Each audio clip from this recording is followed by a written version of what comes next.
Temat uprawnień GRC w projektach S4 to obszar, który potrafi zdecydować, czy projekt kończy się sukcesem lub też katastrofą na końcu. Dzisiaj mamy dla Was kolejny odcinek, tym razem na poziomie ekspert. A bohaterem odcinka i jednocześnie moim gościem jest Maciej Gieracha. Maciej na co dzień pracuje jako kierownik projektu wdrożeń systemu S4HANA w firmie BPX, która jest globalnym graczem na rynku wdrożeń systemów SAP. Cześć Maciej. Cześć Filip. Witam wszystkich Państwa. Będzie mi dzisiaj niezmiernie miło podzielić się moimi doświadczeniami w pracy jako kierownik projektu wdrożenia SAP z widzami kanału GRC Ninja. No tak, a ja Ci już za to bardzo z góry dziękuję, że zgodziłeś się poświęcić nam trochę czasu. No i myślę właśnie, że nasza społeczność GRC szczególnie byłaby ciekawa, Twoich doświadczeń projektowych, oczywiście dotyczących wdrożenia systemu S4HANA, no ale jednak z konkretnej perspektywy uprawnień i GRC. Faktycznie temat uprawnień GRC w projektach S4 to obszar, który potrafi zdecydować, czy projekt kończy się sukcesem lub też katastrofą na końcu. Katastrofą na końcu. To Maciek zabrzmiało dość mocno. Zacznijmy właśnie od tego, bo chyba nikt nie chciałby tego doświadczyć. To znaczy się, dlaczego właśnie na końcu, a nie katastrofą wcześniej?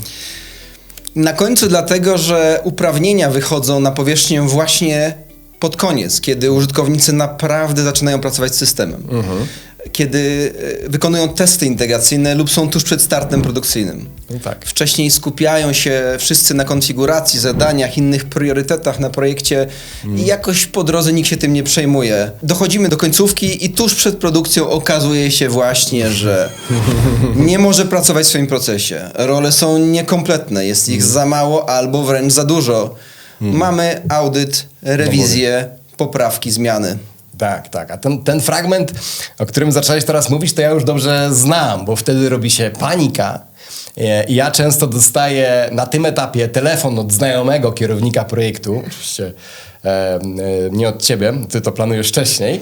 Słuchaj Filip, mamy tutaj taką pilną sytuację. Czy może mógłbyś, nie znasz kogoś wolnego, kto mógłby pomóc przy uprawnieniach? No pewnie, a na kiedy? Najlepiej od wczoraj, nie? No właśnie, sam mówisz, że znasz to i to zawsze jest na końcówce projektu, kiedy jest gap, kiedy musisz spokojnie poprawić, chciałbyś to zrobić, jest deadline, jest presja, są ludzie przeszkoleni harmonogramami, zarząd oczekuje wyników, a tutaj trzeba właśnie dokonywać wyborów. Tak. Startować, nie startować, startować byle jak lub wstrzymywać projekt. Z czymkolwiek w uprawnieniach. To często słyszę, nie? Zacznijmy z czymkolwiek, a potem będziemy to ewentualnie poprawiać. No bo z jednej strony musisz zapewnić użytkownikom dostęp, żeby mogli normalnie pracować, a z drugiej strony nie możesz mu dać za dużo tych uprawnień, bo wtedy pojawiają się ryzyka segregation of duties. I przegląd dostępów ze strony audytora może się skończyć poprawianiem uprawnień albo w ekstremalnych przypadkach, w przypadku szczególnej nadgorliwości audytorów, udowadnianiem, że nadmiarowy dostęp został wykorzystany w sposób nieprawidłowy przez użytkowników po dacie go live do daty tego audytu. Nie? Klasyka. To nie jest łatwe, ale rzeczywiście tak się często w praktyce zdarza. Audytor zwykle nie uczestniczy w trakcie projektu, tylko pod koniec i wtedy to wychodzi. No tak, i on przychodzi do ciebie i mówi, słuchaj... Miałeś nadmiarowe uprawnienia na start projektu, to teraz mi udowodnij, że nadmiarowe dostępy nie zostały wykorzystane. Czyli jest analiza change logów, change dokumentów na tabelach, czy ktoś z tymi nadmiarowymi uprawnieniami nie dokonał jakiegoś działania, które byłoby dla organizacji ryzykowne, a to jest bardzo pracochłonne. No dokładnie i wtedy audytorzy wchodzą, sprawdzają w tył te projekty, zaczynają się sprawdzanie, czeki, dużo uwag funkcjonalnych, na jakich podstawie to zostało zrobione, jakie było założenie, czy wszystko zostało zgodne z nimi zrobione.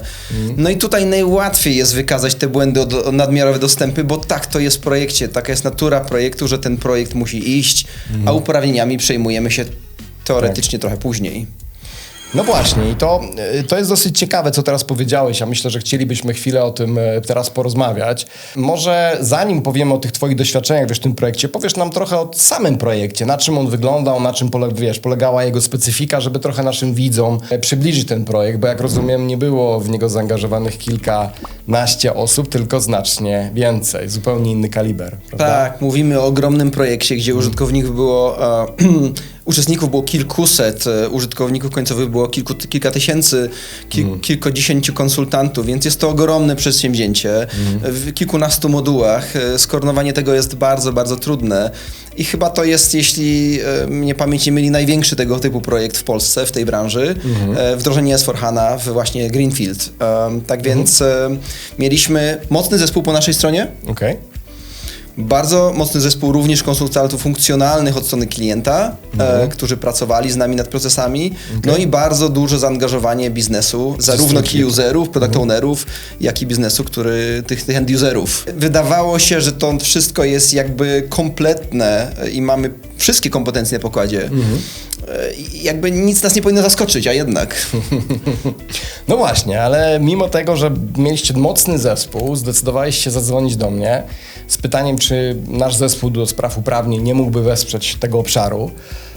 Wiem, że był tam też system GRC na tym projekcie, no ale dodam, że zrobiłeś to zgodnie z praktyką, czyli na etapie wyceny i opracowywania podejścia. Nie wiem, mógłbyś się podzielić dlaczego? Co było? Tak, jak najbardziej. No to jest proste, bo my wiemy, jak to robić. Robiliśmy to już nie pierwszy raz, z tobą też współpracujemy nie pierwszy raz i my wiemy, czego oczekujemy odpowiednio wcześniej, przygotowujemy się do tego właśnie po to, żeby pewne rzeczy uniknąć później. Mamy po to zaufanego partnera, który wie dokładnie, jak to robić, wie, jak współpracujemy razem, po to, żebyśmy nie mieli niespodzianek, których później nie chcemy mieć. Szczególnie w obszarze uprawnień. No ale tam po stronie klienta również miałeś dosyć mocny zespół, prawda? Tak, tam po stronie klienta jest bardzo mocny zespół i okazało się również, że bardzo, bardzo mocne wymagania. Dużo dalej idące niż te, które pierwotnie nam się wydawało. Mamy, tak jak wspomniałem, kilkanaście modułów i wydawało się, że każdy konsultant w swoim obszarze jest w stanie to ogarnąć. Ale czy tak samo? No właśnie, no i to jest to, czego z kolei ja doświadczam, że jeżeli każdy pracuje w swoim module, to robi to według trochę innej szkoły, według trochę innej metody, co jest trochę naturalne, bo każdy ma jakieś swoje doświadczenia, swoje standardy, ale też swoje preferencje.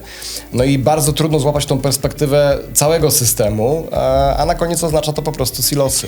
Czyli wszystko, czego od lat staramy się unikać w projektach. Przede wszystkim, aby ta sama transakcja nie dublowała się w różnych rolach, w różnych modułach, aby konsultanci nie dokładali dodatkowych uprawnień na wprost, co często jest pokusą i być może nawet potrzebą, bo tak jest szybciej i łatwiej. Okej, czyli trochę tak jak z zamawianiem jedzenia. Lepiej, żeby zostało, niż żeby miało zabraknąć. No tak, to wszystko bez szerszej kontroli. Dodatkowo też chcieliśmy mieć spójne podejście we Fiori, w koncepcji Pages and Spaces i żeby w każdym module wyglądało to w miarę jednakowo dla użytkowników, żeby też nie mieć tych nadmiarowych dostępów i konfliktów SOD. Dlatego dla nas było znacznie wygodniej to jednak scentralizować. Do takiego jednego specjalistycznego zespołu. No dobra, no to wiemy, znamy te argumenty, dlaczego ten zespół został utworzony, ale teraz może cofnijmy się do późnego końca 2024 roku, gdzie w fazie startowej razem pracowaliśmy nad podejściem do uprawnień. Nie wiem, czy pamiętasz, ile tam było tych wersji? Tak, pamiętam. Powiem, że na początku wszyscy byli przekonani, że uprawnienia zrobią konsultanci przy okazji swoich funkcjonalnych prac. No tak, mieliście ich sporo. Tak, na początku była też koncepcja właśnie, że każdy klient, każdy konsultant w swoim obszarze zrobi to i jakby... Samodzielnie, tak? Samodzielnie, tak, że będziemy mieli rolę master, później z tego wyprowadzimy role wywodzone. No i na tych założeniach to miało być proste, tylko po drodze pojawiły się dodatkowe wymagania po stronie klienta, oczekiwania, zresztą bardzo zasadne, że te role mają być wolne od ryzyk. ryzyka SOD, a to jest zasadnicza różnica, bo na tym już konsultanci funkcjonalni się nie muszą i prawdopodobnie nie znają. No tak, a to pewnie tylko jedno z wielu setek wymagań funkcjonalnych, które klient w tym projekcie ma. No i pamiętam Maciek, że zupełnie nie miałeś do tego głowy, układałeś te swoje duże klocki projektowe, a ten temat wbrew pozorom im dalej w las, tym bardziej się komplikował, bo matryca SOD w systemie SAP GRC była zbudowana dla systemu SAP ECC, a przecież robimy nowe wdrożenie dla S4, gdzie są nowe procesy, nowe aplikacje Fiori. I to greenfield. Dokładnie. I to trzeba w ramach tych prac dodać do aktualnego systemu SAP GRC, który jest dodatkowo, okazało się, w ogóle nie jest podłączony do tego systemu, który ma audytować. No i tak im dalej, no to tym większy robił się kłopot. No i właśnie z tego małego zapisu w tym RFP okazał się duży problem, czy sam temat do ogarnięcia i on wymagał wiedzy z zakresu GRC i uprawnień. No a wszystko już na samym początku trzeba było jakoś sensownie poukładać, zaplanować, no i wiesz, wycenić, nie? Koszty musiały być znane z góry, a zakres, no cóż, może być różnie, nie? Ma być dobrze, nie? No tak, oczywiście, no i tak jak mówiliśmy, tak, tylko kiedy mamy jasną wizję i cel, wiemy jak to robić, wiemy co chcemy osiągnąć, no to w tym kontekście możemy to planować już od samego początku. No i właśnie po to był nam potrzebny dedykowany zespół GRC, tak aby każdy moduł miał spójne podejście do ról, żeby ten projekt z tych różnych środowisk i różnych zespołów i różnych obszarów zgrać, synchronizować, żeby te puzzle złożyć. Ale wiem, że mieliście też koncepcję, żeby zrobić to samodzielnie, tak na samym początku. No tak, taka była intencja, taka była idea. To zawsze jest pytanie w takich projektach, czy dopraszać do tego dodatkowego partnera zewnętrznego, no i jakie z tego są konsekwencje. No i tak się stało, że doprosiliście.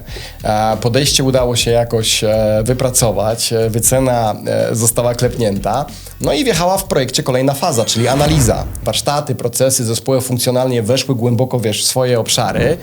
A z punktu widzenia uprawnień, no co tam było najtrudniejsze w tej fazie? Paradoksalnie to, że każdy moduł, każdy zespół ma znowu inne spojrzenie, inne wymagania, inne w HR-ach, inne w MM, inne w PP, inne w finansach. No i tutaj zawsze jest to ryzyko, że będziemy to wymyślać od zera, kopiować z poprzednich projektów doświadczenia. To by trwało bardzo, bardzo długo, ażebyśmy do czegoś doszli razem. No tak, to pamiętam, że my jako Centralny Zespół Uprawnień GRC w tym czasie budowaliśmy cały katalog ról. Tu mam na myśli, budowaliśmy listę transakcji i aplikacji Fiori centralnie. Analizowaliśmy projektowane procesy z punktu widzenia dostępów. Przeglądaliśmy interfejsy i integracje między obszarami. No i z tego powstał jeden spójny dokument, tak, ta koncepcja ról i uprawnień, a konsultanci funkcjonalni no, dostali od nas w pewnym sensie gotowca do analizy i mieli się tylko jakby oraz takie podpowiedzi od nas dostali, które aplikacje Fiori mają sens i dlaczego. Nie? No tak, i de facto ich praca bardziej się sprowadziła do weryfikacji wpasowania się w to, niż odkrywania tego na nowo. To było gotowe, podane, przemyślane, myśmy się musieli to wpasować. No i to zajęło krócej. Zdecydowanie, to było krócej, taniej, efektywniej. Tak, czyli zamiast siedzieć tygodniami i wymyślać te role od nowa, oni mieli gotową bazę pod swój moduł, tak? A my z kolei jako zespół uprawnień mogliśmy to wszystko od razu sprawdzić pod kątem nadmiarowych właśnie dostępów i tych ryzyk SOD, o których wspominał klient, bo to było kluczowe i na to klient bardzo mocno stawiał w tym obszarze. Tak, zdecydowanie. To, myśmy to zweryfikowali, ale tym samym w ogóle zespół funkcjonalny tymi ryzykami SOD się nie musiał przejmować. One były wszyte upfront. Myśmy po prostu zagwarantowali, że są spełnione. Dzięki temu uniknęliśmy takich, wiesz, absurdów. Pamiętam, typu rola w sprzedaży ma połowę logistyki, tak, bo konsultantowi łatwiej, nie wiem, skopiować starą rolę do sprzedaży z systemu ECC, niż zbudować to od nowa, nie? Myśmy to zrobili bardziej świadomie. Okej, sprzedaż potrzebuje dostępu do wyświetlania dokumentów finansowych, nie ma problemu, nie? To pokrywamy, ale w obszarze FI tam będzie stosowna rola do dostępu. Nie będziemy tworzyć takiej dedykowanej roli w obszarze tym sprzedaży. No i dzięki temu ją potem przydzielimy, tak? Ta osoba będzie miała ten dostęp, bo to był spójny katalog, nie obszarowy, nie silosowy, nie modułowy, tylko taki z perspektywy całości systemu. No i też my zadawaliśmy takie pytania, których konsultanci modułowi nie zadają. Czy na pewno ten dostęp typ jest nam potrzebny, czy uprawnienia będą nadmiarowe, nie? Czyli zamiast je hurtem, nie wiem, masowo, przydzielać, no trochę challenge'owaliśmy tych konsultantów. No zdecydowanie konsultant by tego nie zrobił, bo postępuje zgodnie z tym, co jest wygodne w procesie, żeby proces szedł. A my zawsze z punktu widzenia ryzyk i uprawnień zadajemy minimum required, a później dodajemy to, co jest niezbędne, żeby ten proces szedł. No dokładnie. I o to chodzi, że potem jak będzie ten audyt uprawnień, a on się pojawi, no to generalnie rzecz biorąc nie chcielibyśmy usłyszeć komentarzu, tylko w sumie super zbudowaliście te role, ale 60% trzeba poprawić, bo są konflikty, nie? I robi się dodatkowy projekt po projekcie. Kosztowny i niechciany, niepotrzebny. No, tak zwane zróbmy jak będzie, a po go live najwyżej się poprawi, nie? Dokładnie tak i myślę, że to podejście nam zagwarantowało oszczędzenia czasu klientowi przede wszystkim, że od razu zaczynamy, może nie w 100% idealnie, ale już sobie darujemy te zasadnicze poprawki. Tak jest. No dobra, Maciek, to przejdźmy teraz z tej fazy analiz do fazy realizacji. To był moment, w którym w typowych projektach wszyscy żyją konfiguracją, integracją, migracją i nie ma nikt czasu na budowanie ról. A jak to u was wyglądało? No i tutaj było dokładnie tak samo, tak? My byśmy nie mieli czasu i nawet z perspektywy projektów widać, że nie byłoby na to przestrzeni, bo każdy był zawalony. Wychodziło dodatkowych dużo rzeczy po drodze, które były niedogadane, tak? Zmiana pewnych wymogów. To po prostu nie było na to przestrzeni. Nie byłoby na to czasu, nikt by się tym nie zajął. Nie było takiego ownera tematu, prawda? I wtedy na testy trafiają te słynne role tymczasowe, nie? Szerokie jak lotnisko. Klasyka, żeby wszystko się uruchomiło, prawda? Nie, klasyka i oczywiście wtedy nic nie testujemy realnie, po prostu przechodzimy przez to, odkładając problem, jakbyśmy przesuwali górę śniegu na później. Tak, dokładnie. Dając te nadmiarowe dostępy i tego chcieliśmy uniknąć i tutaj muszę przyznać, że żelazną ręką tam broniłeś tego, żeby nie zmieniać tej zasady. Ja że... i drugi kierownik projektu Tak. absolutnie byliśmy Pozdrawiamy tutaj. Piotra. Pozdrawiamy Piotra. Dzięki jego niezłomności to rzeczywiście obroniliśmy to, a było ciężko, bo konsultanci w naturalny sposób sprzeciwiali się temu. No po prostu wygodniej im jest w pewnym sensie iść tą taką ścieżką z pełnym dostępem. Tylko problem polega potem na tym, że jak już jest po starcie mamy start produkcyjny i de facto takie szerokie role, nikt się na nie nie zgadza, żeby teraz w produkcji dać tych szerokich ról, prawda? I wtedy dajemy jakieś przydzielone, one są nieprzetestowane, niezwalidowane, bo nie było kiedy tego zrobić, bo jak był czas testów, to myśmy pracowali na szerokich rolach. Ale oczywiście, to trzeba zawsze powiedzieć sobie jasna sprawa, że ta elastyczność jakby jest przeciwnikiem właśnie pewnego porządku, tak? Bezpieczeństwo. Bezpieczeństwo to trzeba zważyć gdzieś po drodze i jakby w momencie, kiedy nie zagwarantujemy to w trakcie projektu, to później jest bardziej skrajny w te lub we w te. No tak, myślę, że to była dobra decyzja, zresztą sam tego mocno, jak mówiłem wcześniej, pilnowałeś. No właśnie, a co wam to dało tak naprawdę w projekcie? No to dało nam właśnie to, że wchodząc na produkcję mieliśmy mniej niespodzianek, bo my już testy boleśnie, to było trudne i dla konsultantów i dla użytkowników, ale już żeśmy wtedy tą największą pracę wykonali, te błędy wyeliminowali na wcześniejszym etapie. No i też było szybciej, tak? I pewnie taniej, no bo te najważniejsze błędy w rolach, w dostępach naturalnie wychodziły podczas testów AT, co było upierdliwe, bo mieliście ten log długi, a nie później na produkcji, tak jak mówisz, nie? Tak, ale per saldo to jest taniej i szybciej. No tak, błędy wykryte w trakcie testów AT są tańsze niż wykryte po go live, nie? Zawsze jest taniej przeciwdziałać niż później leczyć. Tak jest, to wiemy. I nie tylko z projektów, ale też i z życia. No dobra, czyli tu mamy tą przewagę. Mówiliśmy o tym zaangażowania tego zespołu centralnego do uprawnień, który pilnował, żeby role były gotowe, tak, zanim zaczniecie testować, bo to też ktoś musiał je zbudować, prawda? Więc my jakby pracowaliśmy troszkę w offline nad tym, żebyście mieli na czym testować, a nie później, kiedyś tam później, nie? Dokładnie tak. No i to jest rola naszego zaufanego partnera, profesjonalnego, który przychodzi przygotowany, dokładnie wie, co chce zrobić, jak chce zrobić kiedy i my to tylko musimy zsynchronizować i wyegzekwować. No tak, ale też jakby twoją rolą było to, że jakby umożliwiłeś nam to wejście. No ale dobra, to mamy fazę, tej konfiguracji i testów, no to zerknijmy teraz na Hypercare, nie? Czyli dochodzimy do tego finału, o którym mówiliśmy na wstępie, jest go live. To jest ten moment, w którym wychodzi ta cała prawda o tym, jak to w projekcie zostało zaprojektowane, zrobione, przemyślane, nie?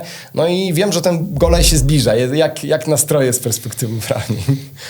No, myślę, że dzisiaj jeszcze cały czas coś znajdujemy, coś dokładamy i jakby jak wszystko dobrze pójdzie zgodnie z planem, tak jak dokładnie to zaprojektowaliśmy, no to tych problemów związanych z wymaganiami uprawnień powinno mają być mniej produkcyjnie.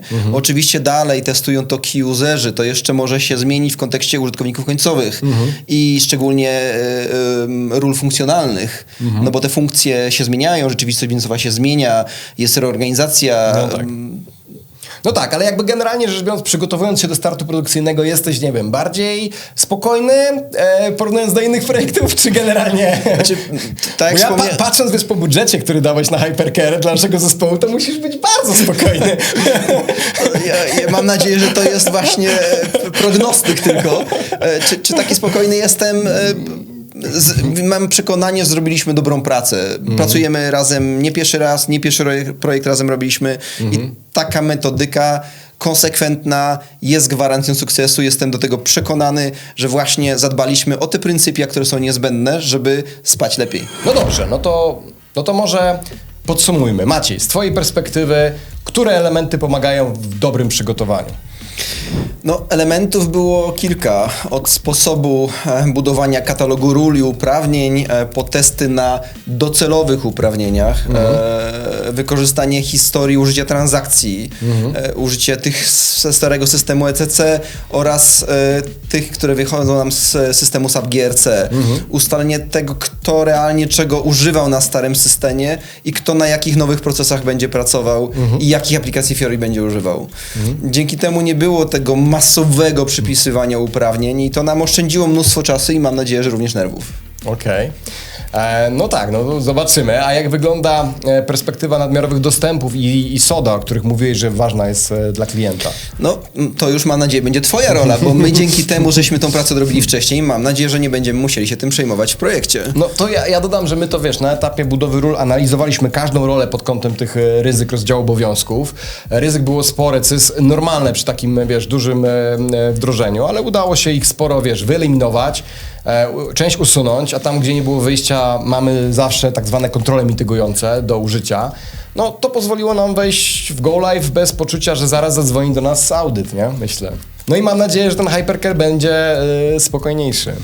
Ja też tego sobie i tobie życzę, ale jakby co, to wiem, do kogo zadzwonić. No, to ja...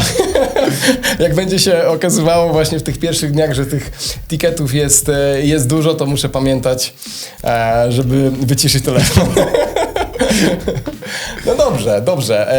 No to słuchaj, to myślę na pewno, tak mówiąc serio, nie spodziewam się dużo tych problemów. Jak to będzie, no to zobaczymy. Myślę, że po tym starcie możemy się umówić na jakąś małą dogrywkę w temacie, żebyś powiedział już tak całościowo. Sporo tych błędów wyłapaliśmy podczas testów UAT. Myślę, że nie będzie ich dużo na produkcji. Dzięki Maciek, że poświęciłeś swój czas, żeby przyjść do nas do studia i naszej społeczności opowiedzieć o swoich doświadczeniach z pracy z nami. Przy okazji pozdrawiamy zespół Karolinę, Rafała, Michała, którzy brali udział w tym projekcie. No i myślę, że ten projekt był dla ciebie dzięki temu łatwiejszy, no i że ten start też, tego ci życzę, będzie łatwy. Dzięki serdeczne. No, tylko metodyczne działanie jest jedyną nadzieją, że właśnie tak będzie. Dzięki za tą perspektywę kierownika takiego dużego wdrożenia. Teraz pytanie do was, drodzy widzowie, którzy nas oglądacie do końca. Jak to wyglądało u was w projektach? Jak do tego podchodzicie? Czy macie centralny zespół uprawnień? A może wciąż działacie modułowo i walczycie z silosami? Dajcie znać w komentarzach. Jestem bardzo ciekawy waszych doświadczeń. No a Maćka, cóż, na pewno jeszcze zaprosimy na kanał GRC. Także Będzie mi bardzo miło. Dzięki, Filip. dzięki Maciek. Trzymajcie się. Do zobaczenia. Cześć. Do zobaczenia.